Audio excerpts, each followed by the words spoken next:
may tinanggap kaming bilin ni Nelson bilang mga kaanib po sa Iglesia ni Cristo na ang mga kapatid po sa Iglesia ay naghahanda na magsagawa ng rally upang ipahayag sa lahat ng mga kinaukulan na ang Iglesia ni Cristo ay pabor sa opinyon ng Pangulong Bongbong Marcos na hindi sumang-ayon sa isinusulong ng ilang sektor na impeachment dahil maraming problema ang ating bansa na dapat unahin ng pamahalaan. Ang Iglesia ni Cristo po ay para sa kapayapaan. Ayaw natin sa anumang uri ng kaguluhan na manggagaling sa kanino mang panig. Yan po ang tagubilin na tinanggap namin ni Nelson bilang kaanib sa Iglesia ni Cristo. Malinaw po yan, ha? Resulta po ng ating Vox Populi sa hapon na ito sa tanong na dapat bang manindigan ang Pangulong Bongbong Marcos sa kanyang panawagang no to impeachment? Aba, 100% ang nagsabing opo, dapat manindigan ng Pangulo. Kaya dapat naman talaga, ako bilang isang individual, Nelson, napakasarap makita na ang isang Pangulo ay mayroong paninindigan. At saka una-una, yung kanyang panawagan dyan ay hindi naman mali, di ba? Totoo. At tama yung sinasabi niya na walang kahihinat na nito at ito ay walang bungang buti na ibubunga, walang mabuting ibubunga sa kahit na isang Pilipino. Kasi pa isasayangan ng panahon.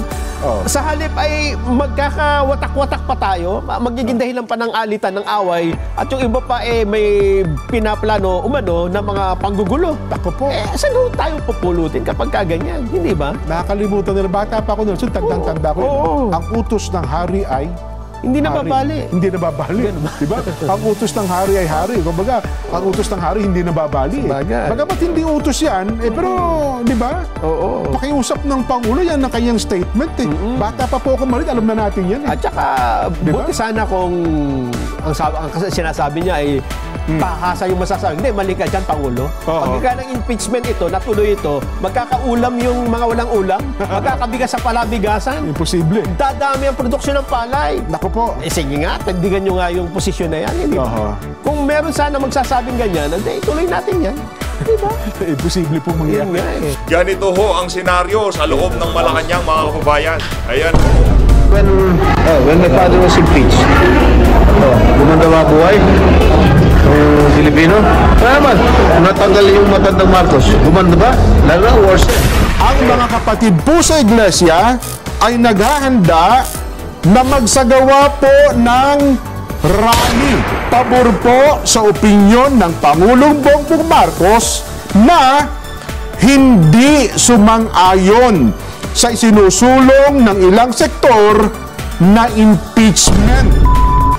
Sa tingin ho natin, yan ang dahilan kung bakit nagpatawag ng emergency meeting ang Malacanang sa mga miyembro ng House of Representatives.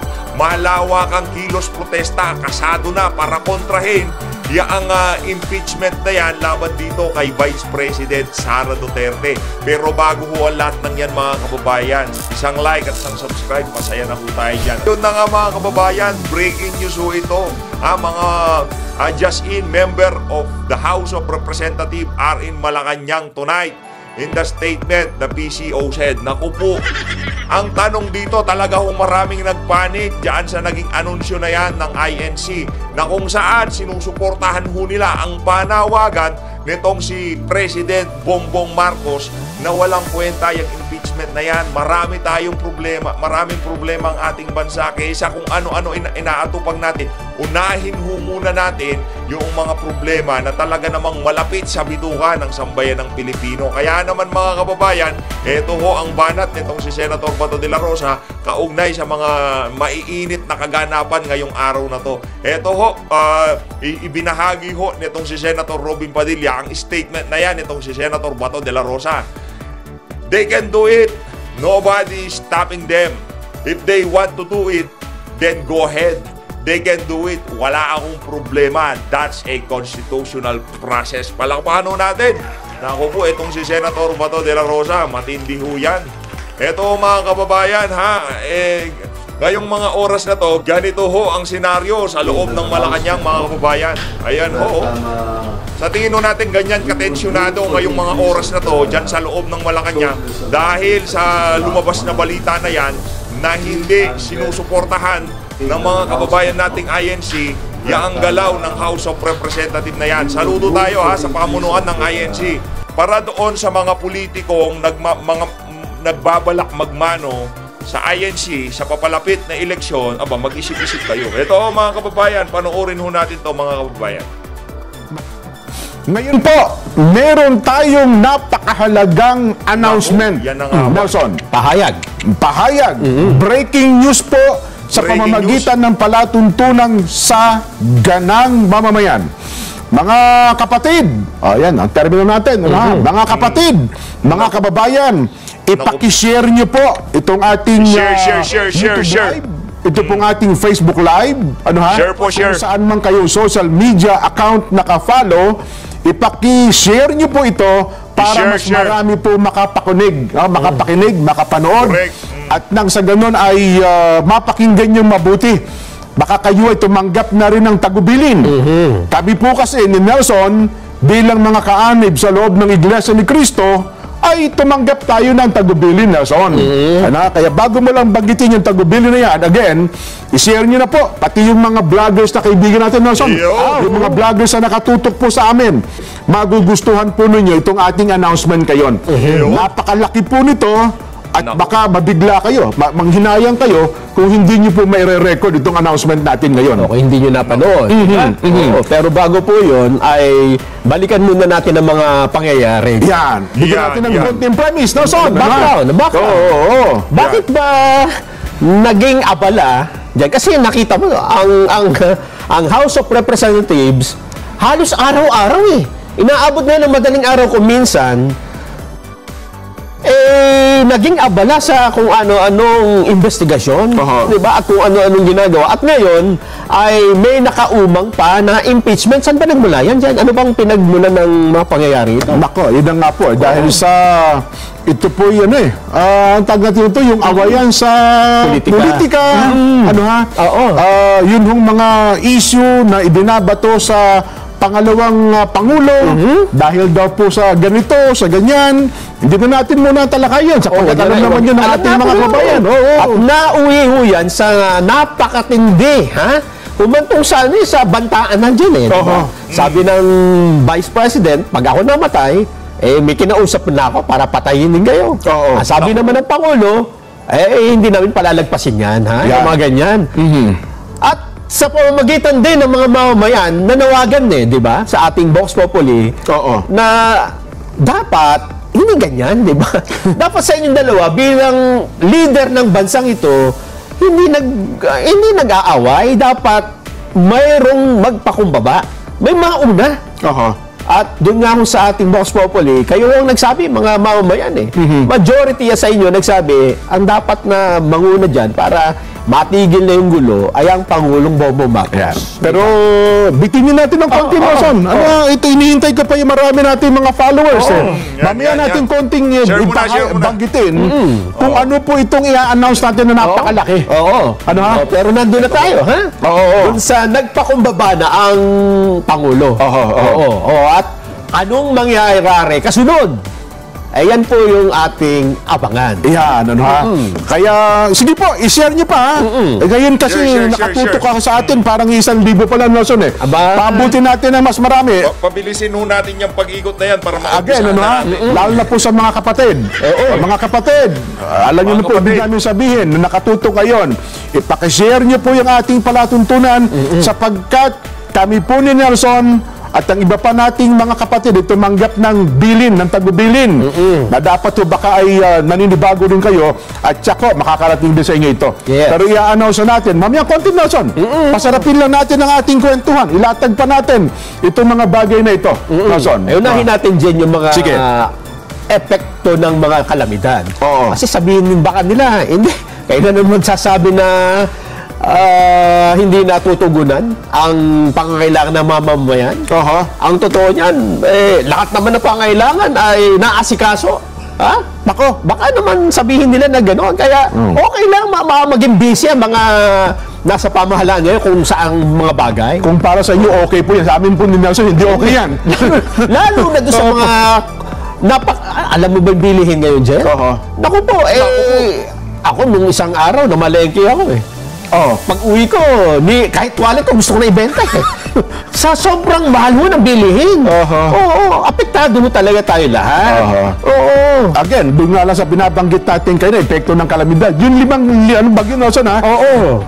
Simulan natin doon sa una, yung 5 magkakasunod. Sa 5 magkakasunod na bagyo, at yung huli, anong pangalang huli? Pipito? Hindi, may PO, may Opel. Opel. Oo. Ano ha? Ay umabot po ng halos ilang bilyon piso ang pinsala po sa agrikultura. Ang pinsala po naman sa infrastruktura ay bilyon din po. Ano ha? Sa kabuuan, matuturing natin bilyon pong halaga ng pinsala ng sunod-sunod na 5 bagyo ha. Sa buhay po naman, gaano karami ang nawala sa pinakahuling tala po ng OCD, kung hindi ako nagkakamali, kulang-kulang 200 po ang bilang ng mga namatay. Hindi natin alam sa mga oras ito, Nelson, kung yung mga tao bang yun nailibing na. Baka hanggang ngayon pinaglalamayan pa rin yung mga yan. At bukod dyan, Jen, sa mga nasawi na yan, naku po, marami pa rin ngayon, hindi pa nga makabalik sa tahanan nila. Diba? Yung mga binaha, yung mga natabunan ng lupa, hanggang ngayon ay nasa mga evacuation center pa ang iba. Ayan. At ang malala doon, Jen, Ito ko. Pakayag naman natin, ano bang sa ating mga kababayan nakasubaybay. Nako, pinag-uusapan po namin ni Nelson kanina ang kalagayan ng ating bansa sa naharap nating nagka-problema. tapos matatali tayo sa impeachment complaint na yan. At pagkatapos alam mo, naharap tayo sa panibagong taon na naman. Paharapin ba natin ang panibagong taon na puno tayo ng intriga sa buhay? Ayun nga. At saka ito nagwatak-watak no? Nagkakahati-hati, nagkakabahagi po ang bansa kapag ganitong may mga sigalot sa politika. Yun na nga. Pero bago yan, baka kasi nakalimutan ng iba. Ano ba ang panawagan? Ano po bang opinion ng Pangulong Bongbong Marcos tungkol dito sa mga inihain na impeachment complaint? So yung nauna. Sige nga po, natin, sariwain natin ang pahayag ng Pangulo, Nelson. Panoorin natin. Well, it was actually private communication, but nalik na, yes. Because that's really my opinion. This is not important. This does not make any difference to even one single Filipino life. So why waste time on this? What will happen to if somebody files an impeachment? It will tie down the House, it will tie down the Senate, it will just take up all the time, and for what? For nothing. For nothing. None of this will help in a single Filipino life. As far as I'm concerned, it's a storm in a teacup. Yan. Para sa wala. Wala nyo tayo mapapakinabang dito. For me, sabi ng Pangulong Bongbong, it's a storm in a teacup. For nothing. None of this will help improve a single Filipino life. Bakit mag-aksaya ng panahon, hindi ba? Kaya, ito na po. Sabi po ni Nelson tumanggap po ng bilin bilang mga kaanib po sa Iglesia ni Cristo at sa atin hong mga kababayan. Dahil po dyan, mga kababayan at mga kapatid sa Iglesia, ang mga kapatid po sa Iglesia ay naghahanda, Nelson. Naku Lutin po ang mga kapatid po sa Iglesia ay naghahanda na magsagawa po ng rally. Naku. Magsagawa po ng rally upang sa lahat ng mga kinauukulan na ang Iglesia ni Cristo ay pabor po sa opinyon ng Pangulong Bongbong Marcos na hindi sumang-ayon sa isinusulong ng ilang sektor na impeachment. Dahil maraming problema ang ating bansa na dapat pong unahin ng ating pamahalaan. Ang Iglesia ni Cristo po ay para sa kapayapaan. ayaw namin, ayaw po natin sa anumang uri ng kaguluhan na manggagaling sa kanino mang panig. Ngayon pa lamang po, mga kababayan, ay nag-uorganisa na po ang mga lokal sa buong iglesia para magkaroon ng mga malalaking pagtitipon.